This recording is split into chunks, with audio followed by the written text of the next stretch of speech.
Umariba ang paghahandog ng dugo ng mga estudyante at mga guro mula sa Arellano University sa Barangay Canyogan sa kanilang bloodletting project katuwang ang Serving Hearts noong Sabado.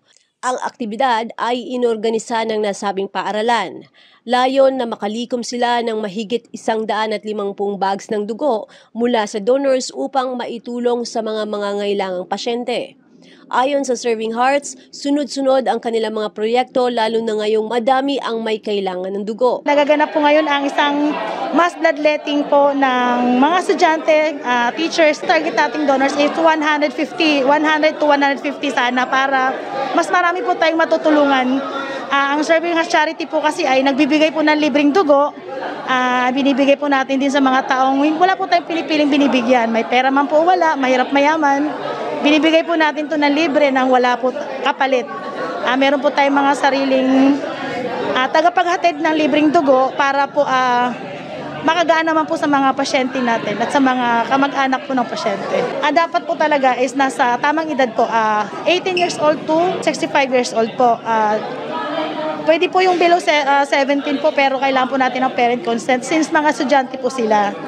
Pwede din po yung consent ng parents at saka yung teachers po natin. Dapat po healthy po sila, at least nasa tamang timbang po sila. At least 50 kilos po sila. And then, healthy, tamang tulog, 5 oras, 8 hanggang 10 oras po ang tulog nila. Sa mga babae po, wala pong monthly period. At least 7 days po. Hindi po sila high blood, nasa normal na BP po dapat. At saka yung mga may tattoo po talagang dapat 1 year, at least 1 year.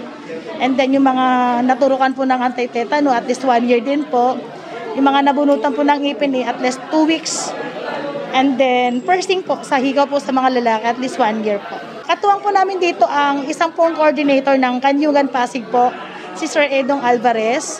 Mga estudyante po ng Arellano Colleges, teachers, at mga mamamayan po ng Canyogan po. Partner hospitals po natin ay National Children's Hospital po, public hospital po ng Quezon City, which is sila po yung talagang target din po natin, matulungan din po para sa mga taong nangangailangan po ng dugo. Maganda po talaga na replenish yung dugo natin every 3 months na pan-donating po talaga ng dugo.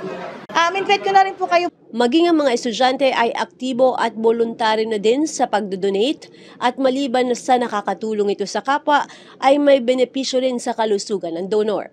Pauwi na ako nito nung nakita ko may donation ng dugo. So, kung hindi ako nagkakamali, para na rin malinis yung dugo ko.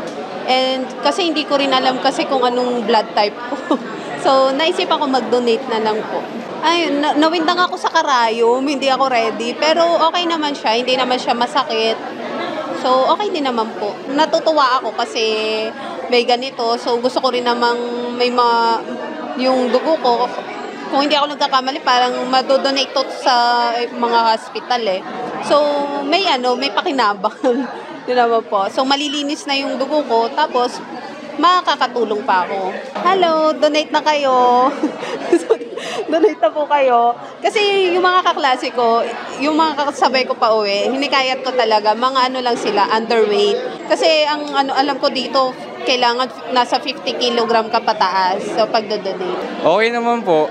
As a nursing student po, I really feel na mas makakatulong po ito sa mga ibang taong nangangailangan po ng dugo. We are donating blood po para po sa taong in need. Okay naman po.